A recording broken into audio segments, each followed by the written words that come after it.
com transmissão em TV aberta, sempre em horário com transmissão em canal fechado. Por exemplo, o próximo jogo do Flamengo no Campeonato Brasileiro será numa segunda-feira, 9 horas da noite. Dificilmente a gente via isso anteriormente. E por que isso está acontecendo? A gente vai trazer aqui o lado do Flamengo. O que o Flamengo entende em relação a isso aí? Qual é a opinião da cúpula rubro-negra em relação a isso? Tem também jogador do Flamengo na mira do Santos. Será que o Flamengo vai liberar? A gente vai trazer essa informação. Porque o Flamengo soltou uma arte com os números do Felipe Luiz. Vamos lá, gente. Cara, são números impressionantes. O Felipe Luiz, ele tem 42 vitórias desde quando ele assumiu o Flamengo, 15 empates e apenas 6 derrotas. Ele fez 107 gols e tomou apenas 35, gente. É um número assustador. Vamos fazer a conta aqui. Ele tem 63 jogos e ele tomou apenas 35 gols, aproveitamento de 74,6%.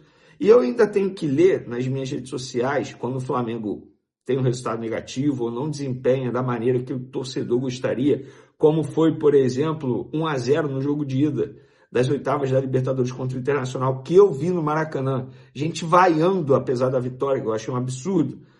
Eu tenho que ouvir que o Felipe Luiz é um estagiário, em tom, obviamente, pejorativo, o que é péssimo.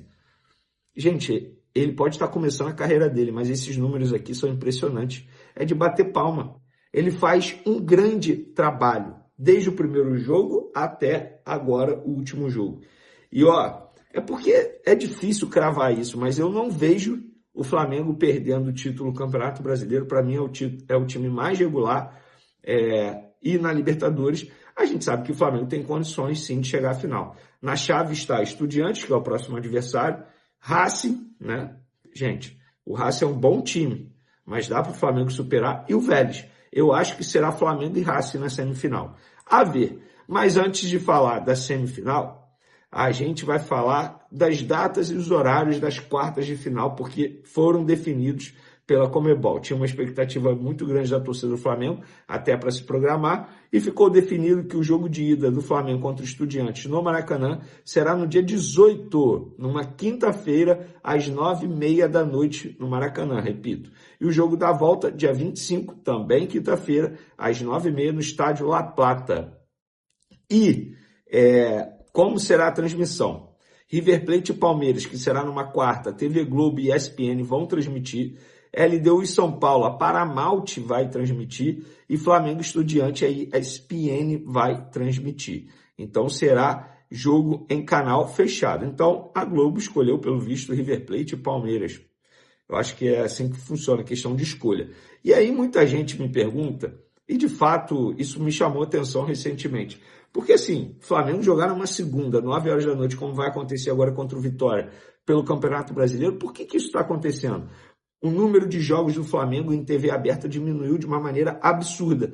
E eu perguntei para uma grande pessoa do Flamengo por que isso, se na visão deles era alguma espécie de retaliação ou algo planejado até mesmo com o clube, porque eu confesso que eu não sei como é que funciona esse tipo de situação. E na visão do Flamengo é o seguinte, abre aspas, porque eles ganham muito dinheiro com pay-per-view, onde somos a esmagadora maioria dos pagantes, então prefere garantir isto onde tem uma margem enorme.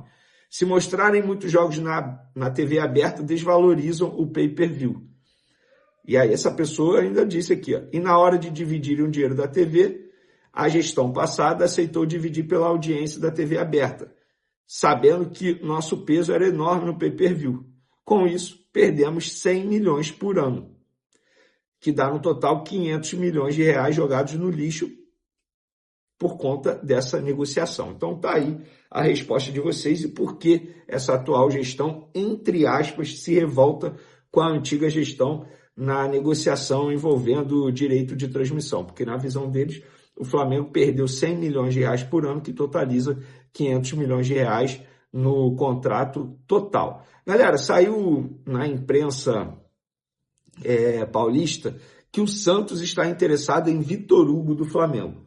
Até o momento, o Flamengo não recebeu nenhuma proposta e, pelo que eu apurei, as conversas ainda estão com os empresários do atleta. não chegou ao Flamengo. O Santos tem a vontade de contratar o Vitor Hugo, Alexandre Matos é o atual diretor lá, o Vojvoda é o treinador contratado recentemente, Kleber Xavier foi demitido. Então o Santos está passando por uma mudança de comando técnico e precisa passar por uma mudança drástica, porque o Santos está muito mal na temporada, mesmo tendo investido muito dinheiro no começo do ano. Então fica aí a informação para vocês que o Santos tem sim interesse em Vitor Hugo, mas até o momento, até a gravação desse vídeo aqui, nenhuma proposta realizada. Um vídeo para falar do bimundial do Flamengo em cima do Barcelona na categoria Sub-20. Que jogo! Estive presente no Maracanã, acompanhei de perto esse duelo, um duelo histórico, eu estou até um pouco rouco, como vocês podem perceber, um duelo histórico, sério, que jogo, que emoção, até literalmente o último segundo de jogo. O Flamengo tomou uma virada no último minuto e na saída de bola, o Flamengo conseguiu empatar com um zagueiro sensacional, que é o Iago. Depois, nos pênaltis, o Flamengo foi campeão. E aí, muita festa, enfim, recorde de torcida na categoria Mundial Sub-20, mais de 45 mil pessoas presentes. Algo sensacional para o torcedor comemorar bastante. Eu fiquei arrepiado em vários momentos, inclusive na hora do gol do Iago. Não foi por acaso aquilo. A gente vai falar muito sobre isso, mas esse título tem algumas lições que o Flamengo precisa tirar e também foi a prova de que Felipe Luiz está certo em várias decisões tomadas recentemente, decisões essas que fizeram os torcedores em determinado momento criticar o Felipe Luiz, não entender o Felipe Luiz, e eu vou trazer aqui para vocês as lições que esse título do Mundial Sub-20, o Bimundial Sub-20, traz para o Flamengo e também para os torcedores rubro-negros. Mas antes, galera, gostaria de pedir para vocês se inscreverem no canal, dar o like no vídeo, ativarem a notificação, compartilharem também esse vídeo com geral, porque assim todo mundo vai ficar conhecendo o canal Vene Casagrande e, consequentemente, a gente consegue chegar àquela marca de 400 mil inscritos. Antes de mais nada, galera, antes de falar do jogo, eu preciso elogiar a torcida do Flamengo. A torcida do Flamengo conseguiu quebrar o recorde que antes era de Pearol e Benfica. Na ocasião, Benfica ganhou por 1-0 em 2022, no estádio Centenário, com público de 40.579 pessoas. O Flamengo bateu o recorde. O Flamengo, e eu falo Flamengo porque assim, não tinha torcedor do Barcelona, gente. Foi a torcida do Flamengo fazendo uma linda festa. Linda festa. Eu não estou brincando, não é exagero. Não é exagero. Foi uma festa absurda. O torcedor cantando do primeiro segundo ao último segundo. 45.656 pessoas presentes no Maracanã, num sábado que fez calor aqui no inverno carioca, fez um calor forte, 4h30 da tarde, um jogo de sub-20. Isso não é para qualquer clube, isso não é para qualquer torcida. Tem torcida aí, torcida grande, que mesmo sendo um jogo importante do time profissional, não consegue colocar 45 mil pessoas no estádio. Então, parabéns aos rubro-negros que foram ao Maracanã nesse sábado e fizeram essa linda festa apoiando os garotos diante de um forte rival. Foi uma emoção muito grande. E a emoção começou com um gol do Lohan aos 10 minutos do primeiro tempo, quando a torcida do Flamengo, que desde que infelizmente aconteceu aquela tragédia no Ninho, todo jogo no Maracanã, aos 10 minutos, a torcida do Flamengo canta a música em homenagem aos garotos do Ninho, que infelizmente se foram naquele trágico dia. Mas aos 10 minutos o Lohan, eu fico até arrepiado, abriu o placar. Isso não foi por acaso, gente, era para ser do Flamengo.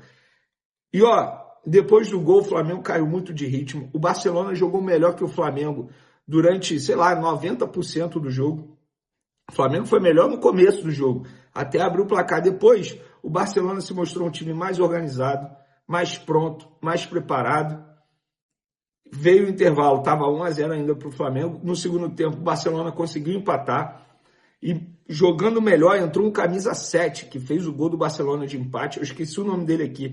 Joga muita bola, muita bola. O Léo Nanete, a gente vai falar das atuações.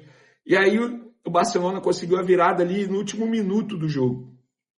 Quando vários torcedores já estavam deixando o estádio, eu não critico, porque foi no último minuto, literalmente, teve a saída de bola, O Flamengo foi todo ao ataque, Daniel Sales cruzou na cabeça do Iago. Iago subiu muito alto.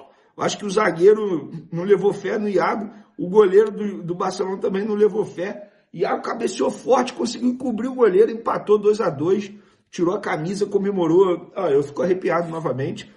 E aí veio a penalidade máxima, o Flamengo foi melhor e quis o destino que o último pênalti cobrado, o pênalti do título, tenha sido batido por Carbone, e já já vocês vão entender o porquê. Vamos para as atuações. Para mim, Léo Nanete, eu não vou dizer que ele foi o melhor em campo do Flamengo, porque teve o Iago. Iago foi um absurdo, gente. Jogou muita bola, fez o gol de empate do 2-2. Na penalidade máxima deu cavadinha, comemorou, zoando, free. Gente, jogou muita bola.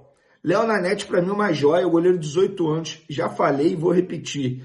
O Flamengo está trabalhando muito bem esse goleiro. Daniel Sales, um baita lateral direito que o Flamengo tem que preparar. Óbvio que ele tem muito a evoluir. Me lembra muito o Wesley, inclusive, tem que evoluir a parte defensiva. Iago, eu já falei, vou repetir, joga muita bola, zagueiraço. Zagueiro na essência da palavra. Zagueiro raiz, joga muita bola. João Vitor, classe também, baita zagueiro. O Flamengo tem 2 bons zagueiros para o futuro aí, se souber trabalhar. O Gustavo, mesmo sendo lateral direito, novamente jogando na lateral esquerda, improvisado, foi muito bem, parabéns a ele. João Alves, bom volante também. Eu agora vou entrar nas lições, nos aprendizados que o Flamengo precisa ter com esse título. E eu estou falando isso com título, eu iria falar, o meu roteiro já estava sendo preparado no celular no Maracanã, eu iria falar mesmo se viesse a derrota. Vamos lá, Lohan, embora tenha feito gol no tempo regulamentar, aos 10 minutos do primeiro tempo, e tenha convertido o pênalti nas penalidades máximas, jogou muito mal. Muito mal. Inclusive, esse jogo mostra o porquê o Felipe Luiz não utiliza esse atleta. Eu vi de perto. Mesmo no sub-20, é um jogador que não recompõe defensivamente, é um jogador que não tem intensidade, é um jogador que parece... Ele tem muita qualidade com a bola nos pés, mas é muita qualidade. Mas ele precisa entender que o futebol evoluiu, sobretudo no ponto de vista físico. E se ele não quiser evoluir nesse sentido, ele não vai evoluir, vai ficar sempre preso. E foi um jogo de sub-20, contra adversários que são mais difíceis que ele enfrenta aqui no futebol brasileiro. Ele não fez um bom jogo, muito pelo contrário, foi muito mal em campo. Muito mal, não recompõe defensivamente, não ajuda na marcação, não tem intensidade, precisa evoluir. Tal como o Matheus Gonçalves, precisa evoluir também. Jogou muito mal no tempo regulamentar, não fez gol, segurou muita bola, fominha em determinados momentos. A famosa, digamos, marra de jogador, ele demonstrou em campo, ele não foi nada bem. Veio a penalidade máxima, uma carinha de soberba, digamos assim, bateu, perdeu. Então, para o Matheus Gonçalves, essa final foi terrível. Foi terrível, jogou muito mal. E esse jogo dá a seguinte lição e mostra para os torcedores do Flamengo o porquê Lohan e Matheus Gonçalves não têm espaço com o Felipe Luiz. Eles não têm e não terão. Não é o estilo de jogo que o Felipe Luiz gosta. Não é. Ainda mais com o Flamengo contratando jogadores que contratou. O Saúl chegando, comendo a bola, Carrascal, Samuel Lino, esquece. Esses 2 jogadores precisam ser negociados o mais rápido possível, porque eles só vão se desvalorizar desse jeito.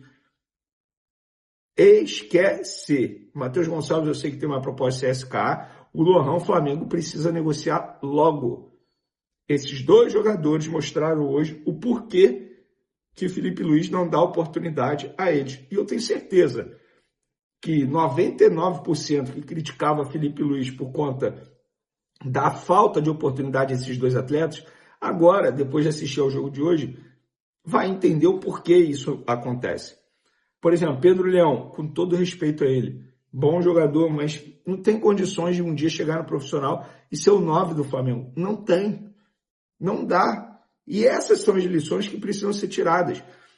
Para finalizar, quis o destino que o Carbone batesse o pênalti do título, por quê? Ele entrou numa furada, ele é zagueiro. Entrou na lateral esquerda para quebrar o galho. O Barcelona deitou nele ali. E a culpa não é dele, ele estava quebrando um galho. Ah, mas jogador precisa ser versátil, polivalente. Nem todos serão. Ele é zagueiro, ele entrou para quebrar o galho. O Flamengo não tinha lateral esquerdo. Tanto é que o Gustavo jogou improvisado, lateral direito.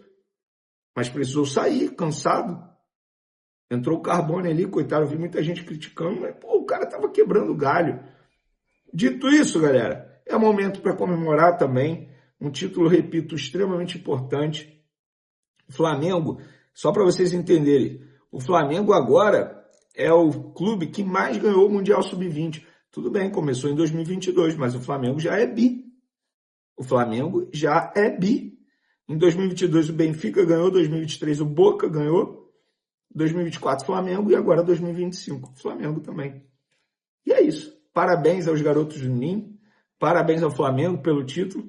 E essas são as lições tiradas, na minha concepção, pelo que eu vi no Maracanã. Vocês concordam? Não concordam? Quero a opinião de vocês. Esse canal aqui é extremamente democrático, é sempre bom ouvir vocês. Valeu, galera. Tamo junto, forte abraço. Fui!